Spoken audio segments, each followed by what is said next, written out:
sinabi yun? Anong ginagawa ng dalawang yan dito? Naku, Briggs, sorry ah.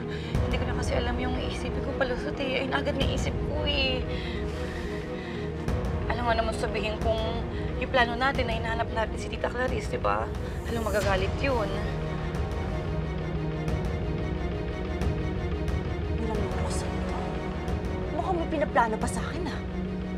Jovic, bantayan mo nga yung dalawa na yan.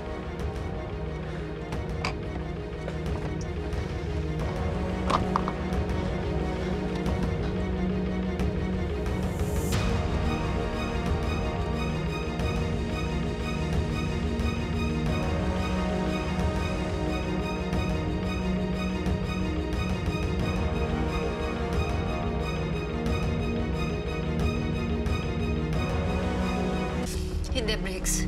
Mali ang narinig mo. Eloise, hayaan mo na. Hindi natin matatago kay Briggs ang totoo. Hindi niya kailangang malaman, Emil.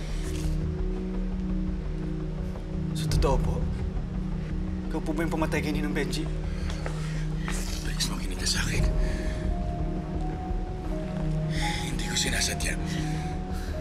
Parehong mainit ang ulo namin ni Benji. Nagpadala kami pareho sa mga galit namin. Nag-away kami. Kaya kami na-aksidente. Briggs, hindi ginusto na ni Emil mo. Aksidente ang nangyari. Maniwala ka. Pero bakit hindi niyo man lang sinabi kay Ninang Kelly? O kaya kay Carlo? Mami, nakikita niyo naman ang nangyayari sa kanila ngayon eh. Dapat malaman nila to. Briggs, sinong maniniwalang wala akong kasalanan? Wala akong mapapakitang ebidensya. Wala. Sabihin ko pa rin po yung totoo. Ninong Emil, nung tinago ko sa inyo yung nangyari kay Junie, sising-sisi ako nun. Basta kayo, galit na galit kayo sa akin. Pero bakit ngayon ayaw niyo umamin?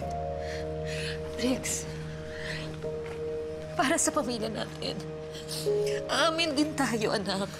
Pangako yan, pero hindi pa nga lang ngayon.